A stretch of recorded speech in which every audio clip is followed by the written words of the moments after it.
accepting failure. If you read Proverbs 26:13, Proverbs 26:13, Solomon the wisest said something there. He said, a slothful man says, there is a lion in the street, I shall be slain. And that is what happens to the majority of us. Most times, we are so scared of failing, so we don't want to apply for that next job. We are so scared of failing. When your boss in the office says, okay, come and represent me in this presentation, say, okay, I cannot go because I don't want to say something that will sack me. I hear that a lot every time.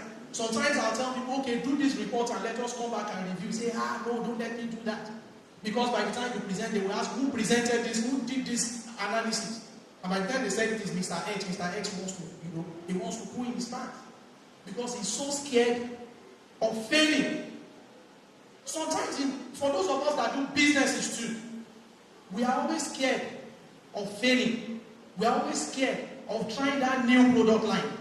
We are always scared of going to take that course that will launch us into the next level. And that is one thing you must learn how not to do if you want to go to the next level. If you look at the Joshua chapter 1 verse 8, if you get to, you can read it. Joshua 1 to 8. There was something that happened. Some spies were sent to go and spy into the promised land. And when they came, 10 of the spies came back with what? With horrible reports. Saying, if you see those people in that land, they are giants. And in their eyes, we seemed like ants. In fact, they were even imagining the eyes of the people that they have not met. They have not inhabited that body. And yet, they were imagining how they look in their eyes. But 2 of those spies came back. And they said, no, that land is flowing with what?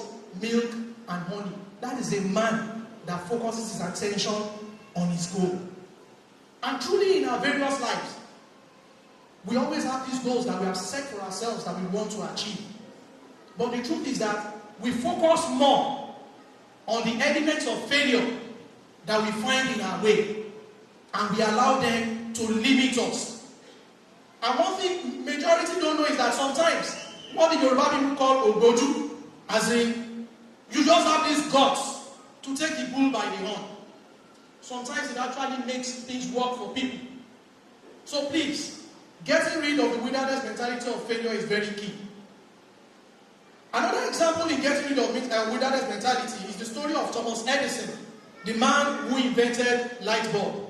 We were made to know that he failed in doing it 100 times. And look at several inventions that have come out of it today. We have even moved from the normal 60 watts bulb that we know in those days to light emitting diode bulbs that we have of these days. That is energy saving. And you have it in several ways. You have it on your phone, you have it as a rechargeable lamp, you have it at the headlamp of your vehicle and everywhere. And it started from one man. One man's failure. He failed 100 times. And yet he stood his ground. How many of us who are Christians, who are believers, can actually hold on each time we fail? People will tell you that you apply for a job. You cannot get this job because you don't know people. It is only when you know people that you can get it. Who said so? Hallelujah. The second fundamental is continually renew your mind with the word of God. Continually renew your mind with the word of God. The Bible says that he that believes in me, as the scriptures have said, out of their belly shall what? Flow the rivers of living water. It doesn't say flow a stagnant water. The more you renew your mind with the word of God, you have the word of God to attack every situation that comes your way.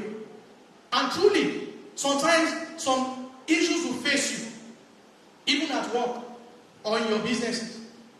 And at some point, it seems as if the only way you can move forward is through prayers. Yes, you've tried your best. But you also need to study the word of God, to know the word of God, to liberate you through that situation. Amen. The third thing is stop spending time with the wrong people. Stop spending time with the wrong people.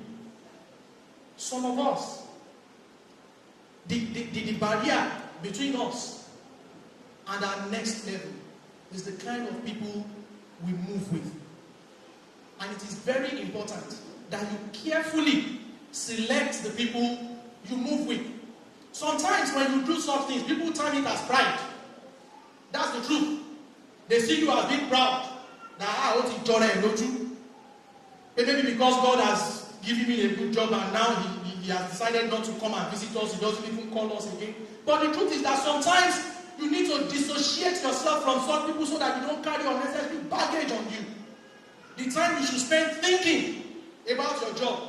The time you should spend thinking about how to expand and grow your business. Some people will want you to spend that time engaging in some unfruitful discussion that will move you nowhere. They will call you and they want you to discuss politics. Can't you remember what happened to APC and all of that? When people like Otedola are thinking of how to move from their oil and gas business into energy generating business. Hallelujah. Hallelujah. So it is important. The Bible in 2 Corinthians 6 verse 14. 2 Corinthians 6 verse 14 talks about being not unequally yoked with unbelievers. And not just unequally. You see, the word there says unequally yoked. As in, they cannot just blend together. The lines are not parallel. The shapes are not fitting in. So it is important that you do what? You separate yourselves from them. I'm not saying you shouldn't have friends. It's good to have friends. Yes. People that you roll out with. In fact, some people have friends that what they keep those friends for is to attend parties with them. Anytime they want to do something in the village, let them see that I have people that will go there with me. But are you that kind of friend to them? People that are just, you are like a multitude. Is that the kind of friend you want to be to other people? Is that the kind of friend you want to keep? Keep friends. People that will add value to you. Hallelujah. The next one says, stop running away from your problems. There is no person in this world that is without a problem. We all get upset, yeah. We have the right to get hurt, yeah.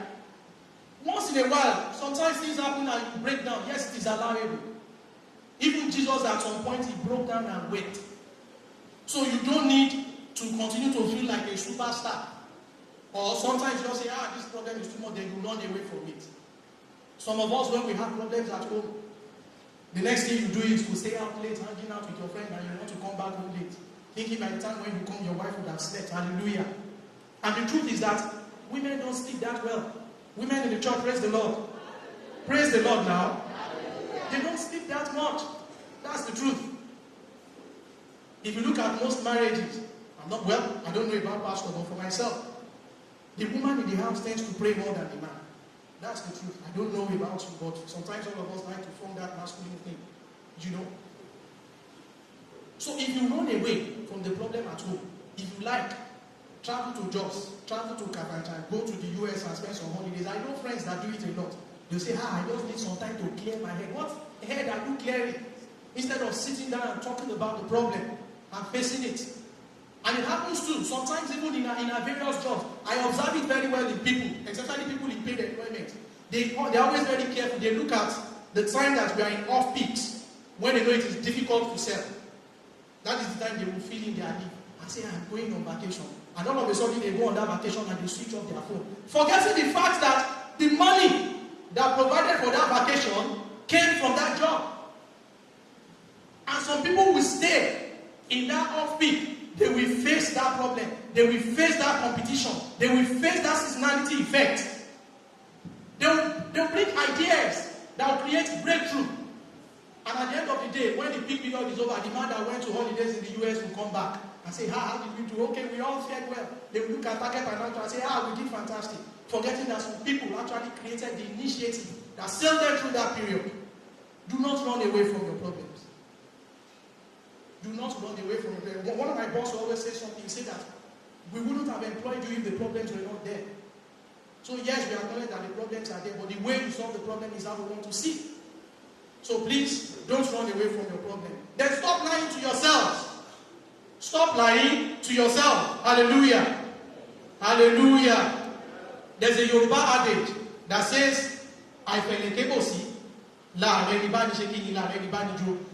you don't shout for help, there's a way you shout for help that people may dance with it. When you say, help me, help me, help me, people will think you're actually singing. But when you say, help, people will know that yes, this man is in distress. Sometimes some of us go through issues And we try to do what? We try to wear that facade to cover our issue. So that they won't say that I am jobless. I lost my job. Men, we do it a lot. I like women for one thing. They can't pretend. They can't hide their feelings.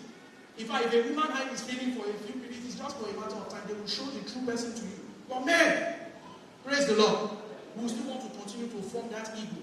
Even when there are problems, we keep it to ourselves. We don't want people to know. No. And that is why you see some people come to the altar and drop empty envelope. Hallelujah. If you are doing that, please stop. You are bringing curse upon yourself. It is better you don't stand and allow other people to dance out. Or carefully don't say, Brother James,